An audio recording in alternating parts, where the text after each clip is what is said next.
All right. Hi guys. Okay, so I decided to go live today on YouTube for our class that we just ended today, and one of the things we spoke about is how to spot an emotional unsafe relationship and how we can actually be in an emotionally safe space. So one of the things I said here that actually helped was I said an emotional safety is a state where two people are open and vulnerable and intimate with each other. It is the very foundation where connection flourishes, and it is paramount if you want to have a truly loving relationship. It's just so normal that you get to move back, you know, you get to move back when you feel unsafe in a particular space. You get to ask yourself, oh, can I really deal? Can I be here? Can I do this?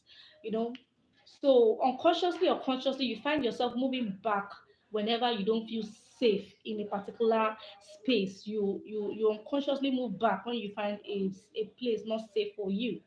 All right. So if you're joining this live, please, I want you to say something in the comments, and if you're watching this later as a replay, I also want you to contribute to this particular topic.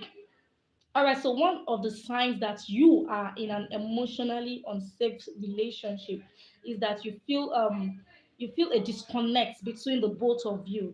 You guys are not safe together. You don't feel connected together.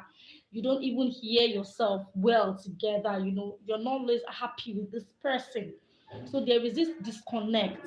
You guys are not connected together. You guys are not friendly together. So there's this disconnect between the both of you.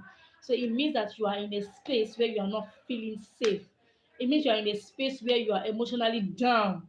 So another way you can know that you are in an emotional unsafe space is that there's always defensiveness and tension between the both of you. Whenever you're together, there is this tension in your heart, like, oh, what is this person going to say? What are they going to do? What is going to happen right now?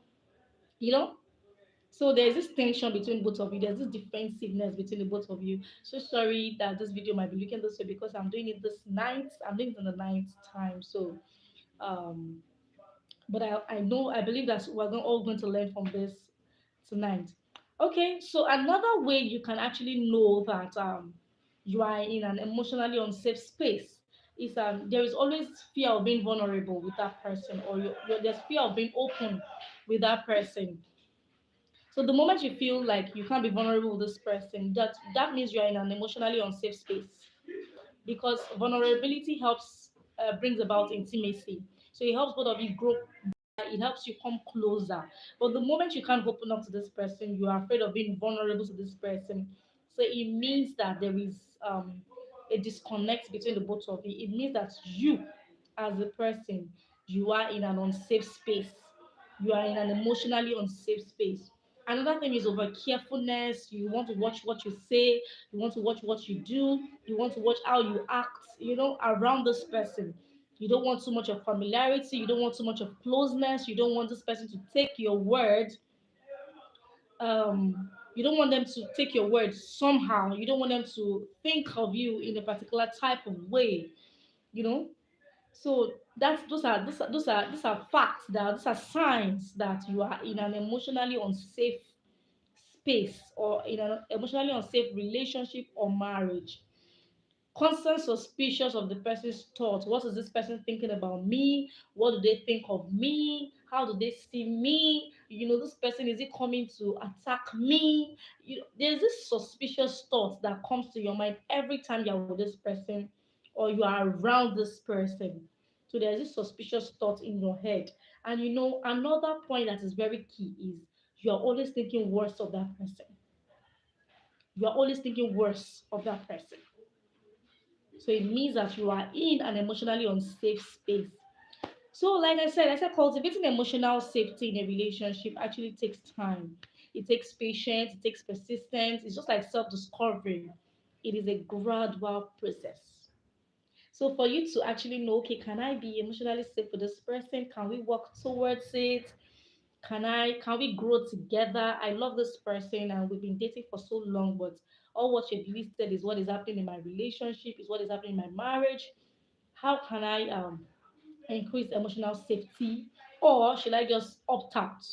So I'll be sharing with us few things to do to increase emotional safety in that relationship, or that marriage of yours. But I want you to know, before I list these things, that all of these things takes time. It doesn't just happen overnight. It doesn't happen overnight. It takes time. It takes a lot of patience. It takes a lot of consistency. It takes a lot of persistence from your end and from the other person's end, because Rome, they say, was not built in a day. All right, so number one, I said create conversations around emotional safety. Create conversations around it. And I used to teach all the ladies on my group. I say communication is the bedrock to any successful relationship or marriage. Without communication, it is the engine that drives any marriage. Communication. Without an engine in the car can never move. So without communication, that relationship cannot become successful, because you both will be saying or speaking different languages, and it brings about conflicts. So communication will help you know if you can increase emotional safety, or if you can't increase emotional safety. So you both need to communicate conversations around emotional safety. Tell this person how you feel. Let them know how you feel towards them. Let this person also know what you think of them. Both of you need to speak to each other. That way, you can know if this relationship is going to be emotionally safe for you at the end of the day. Speaking from experience, from somebody that was in an emotionally unsafe space before, you will know that emotions, I'm telling you from experience now, emotions actually it drains you a lot. It drains you physically, it drains you spiritually, it drains you mentally. It doesn't make you concentrate no matter what you do. It doesn't make you concentrate no matter the hours of sleep you get. You still wake up feeling tired. So you need to create a conversation around this particular space. Do you understand? Then you will know the way forward from that. Another thing is, be consistent. It is utterly exhausting and emotionally draining to be around someone unpredictable, volatile, or moody. It's very, very draining. So you need to be consistent. Okay, this is what I want. Mean what you say and say what you mean. This is what I want. If this person cannot adhere to it at that time, or if this is what you want, how do we come to a compromise? How do we get to this space? How do we create a balance? When you've gotten to that balance and that person cannot stay there, or you can't stay there, it means that space is very, very unsafe for you. It means that space is unsafe for them. If you yourself cannot come to that space, that level. So these are ways you can actually increase emotional safety in your marriage, in your relationship. These are ways you can increase emotional safety. Another way you can increase emotional safety is giving each other space. And when I say giving each other space, I don't mean breaking up. I don't mean going your separate ways. I don't mean separation from marriage. Mm-mm. You know, give yourself space emotionally. Give yourself space emotionally. Don't pressure your partner into doing what they don't want to do. They should not pressure you into doing what you don't want to do. That is what I mean by giving each other space emotionally. They should be able to respect you enough to know, okay, yes, she doesn't want to do this. Okay, let's assume that I love going to club. You don't love going to club. You should respect me enough that, okay, yes, I shouldn't pressure you into going to club with me, because it's not something you want to do. It should come willingly from you that, okay, yes, I would love to see what you're doing there, or what you're going to do there. If I love going to Bible study, it shouldn't be something I have to kill you over. It's something I have to communicate with you, and it should be your choice of coming with me, not having to pressure you into doing it. So that is what I mean by giving each other space, giving each other emotional space, because it gives this person a clear sense of, okay, I am being respected and being loved. What do I do? How do I go about this thing? Let me do this for this person. And from there I will grow by myself. So give each other space emotionally. Immediately you notice all of these things in your relationship. Congratulations to you. You are in an emotional safe space. So let us continue. But if you do not notice it, it means that you are not in an emotional safe space. And another point is you are always ready to be vulnerable with this person. You are ready to be vulnerable with this person because you can relate with them, you can vibe with them. Their weirdness matches your weirdness. You are willing to come home to speak to this person. They are your go-to person. When you think of one trouble, they are the first person you think about. When you think of a solution, they're the first person you think about. Congratulations, you're in an emotionally safe space. So another point is I've listed 4 points now. So number 5 is you encourage and uplift each other. Remember, I said relationship is a two-way street, not just one way. So you both need to encourage each other. You both need to uplift each other up. It shouldn't be a one-way thing. It shouldn't be one person doing the whole work and the other person is not doing anything. So you both should need to do what? You need to uplift each other. You both need to encourage each other at all times. Celebrate your achievement. Celebrate their achievement. They celebrate your achievement. They should be your first cheerleader. You should be their cheerleader.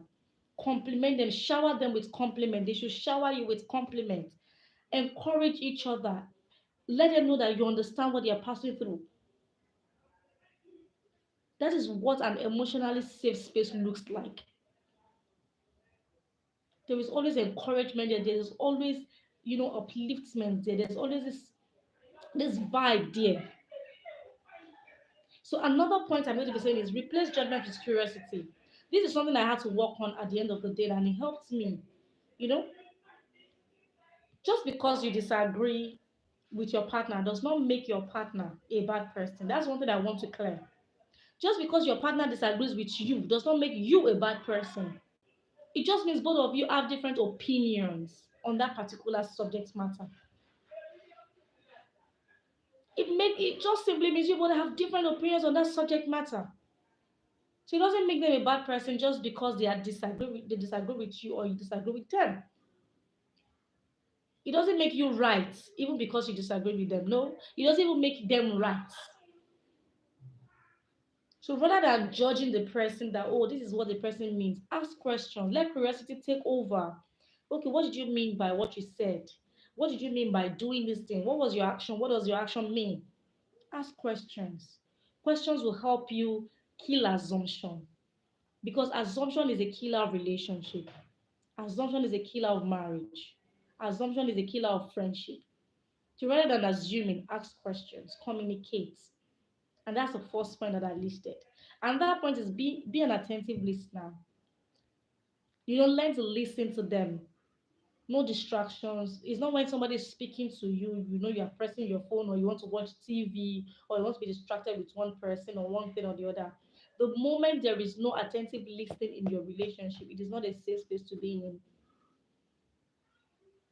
They listen to you because they want to know what is wrong with you. They want to know how you're feeling at that moment, what is happening in your life at that moment. And when you're listening, don't criticize, don't judge. Listen with all of your heart. Listen with an open mind. So it will help you understand where that person is coming from. It helps them understand where you're coming from. So those are the points. If you want to increase emotional safety in your marriage, you want to increase emotional safety in your relationship, these are the things you need to do. These are the things you need to work on. These are the things you need to start achieving. The last point I'll be sharing with us is respect each other's boundaries. Respect each other's boundaries. And this is very, very relevant because whenever you realize that there's an heated argument between the both of you should respect each other to the point that when one person notice that okay, this is going south. Oh, can we communicate this later when we are both calm? Respect that fact that okay, yes, we're coming back to that conversation. It happened to me recently with a friend, and immediately I made that statement. The person respected that boundary. Okay, yes, can we just switch to something else? We switched to something else, and when we were both cooler, when we were both calmer, we came back to the topic and we understood ourselves better. Apparently, we were just having a misunderstanding and we didn't even hear ourselves well. So it made us understand ourselves much better later. It doesn't even end with argument alone. You know, it can also boil down to what your partner does not want or what they want. Respect that. This is my personal space. I want to use my personal space to read my Bible. I want to use my personal space to do this. Respect that. So learn to respect each other's boundaries. Their personal space is not a 24-hour space. It's just few minutes space. So respect it. Respect that person's boundary. Oh, I want to use this my 1 hour to pray. Respect it. That shouldn't be a time for you to whine because that person also has a life before they met you. And I believe they should continue setting life, even as much as compromise is allowed in marriages, which is very, very, very, very, very important. It is also important to respect each other. Very, very important to respect each other. So you both should respect each other's boundaries. So these are the ways that you can actually increase emotional safety in your relationship. These are the ways you can increase emotional safety in your marriage. The moment you realize all the things I listed from the beginning, it means that you are in an emotionally unsafe space. And all of these things I've listed, the moment you realize that it is happening in your relationship, it means that you are in an emotional safe space. So I hope I've been helpful to somebody today. If I have, if you're watching the replay much later, I want you to say something in the comment section. And please don't forget, while at it, don't forget to subscribe to this channel. And don't forget to hit the like button. Don't forget to hit the share button. And don't forget to turn on your post notification to get more videos whenever we post videos online like this. So God bless you guys. If you're just joining this community, my name is Valeria Makanwaji, and I am a self-discovery and relationship coach. And if you've been here before, I want to say welcome back once again, and thank you. God bless you for joining. Have a great day, guys. Always have a great night. Have a great night, guys. Bye.